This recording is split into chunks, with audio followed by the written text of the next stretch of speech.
Dakar Dem Dikk. mi ngi ko mbokk yi ni ñu ko junjee woon ci ndorteelu xibaar yi daañu wax ci wàllum dem géek dikk gi ànd ak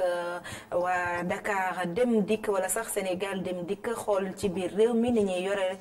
yoralee dem géek dikk gi askan wi nag gis ne bus yu bees yi ñu fi teg wala sax bus yi leen di yóbbu ci gox yu fasantikoo yi gox yu sori yu mel ne Ziguinchor ak Kaolack ak Vélingara la ñu koy dundee rafet na loolu ndax danañ dem ci jàmm ñëwaat ci jàmm it lépp lu ñu soxla daañu ko fekk ci biir bus bi ñu daal di cee ndërmeelu suñu pëndaw Mamadou Bipa Sissoko Souleymane Diallo àndoon ak ñoom àndooree ko fii ci Ndakaaru ba ca Vélingara ñoom it nañu dellu si waat nañu ko dundee woon reportage.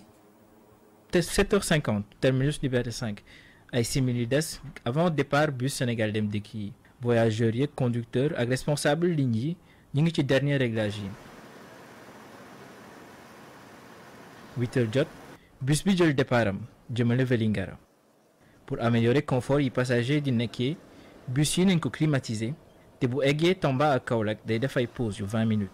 pratiquement sama voyage yi may def yëpp moom laay jël su may jógee Dakar di dem Matam moom laay jël su may jógee Matam aussi di ñëw Dakar moom laay jël mais comme dama am mission Tamba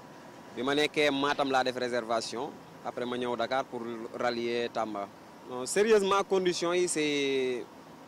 baax na quoi en quelque sorte. parce que tamit loolu moo ma motivé ba tax man ma bàyyi yeneen transport yi pour ñëw Sénégal Dem Dikk. Confortable parce que je m'attendais pas aussi que clim bi seddee ni surtout. pour professeur histoire géographie bi nga xamante ne tey faral di def déplacement bi conditions yi ñoo ko convaincre waaye loolu taxul ne noté na quelques points yi nga xamante ne war nañ ci defar amélioration. man moom li may recommander moom numéro yi ñu taf ko rek ci 16 yi moo gën. parce que client yi parfois da ngay gis client dugg di wor numéro bi gauche à droite loolu moom daa xaw a métti loolu dafa xaw a métti ci même poubelle yi sax bu ñu amoon ay genre poubelle sax ñu teg ko noonu ci biir. avant ligne bi di am nag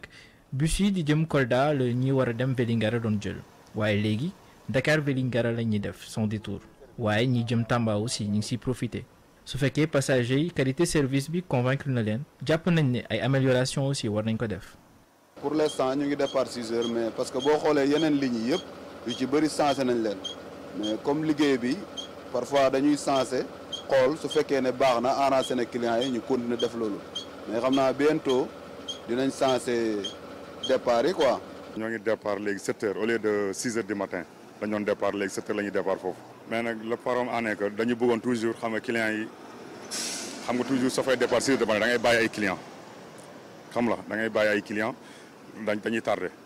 par nekk léegi le premier bii de ce mois d'ailleurs la ñuy commencé di départ 7 heures mais n'empêche pas que aussi clients yi dañuy tardé loolu mooy problème fondamental bi.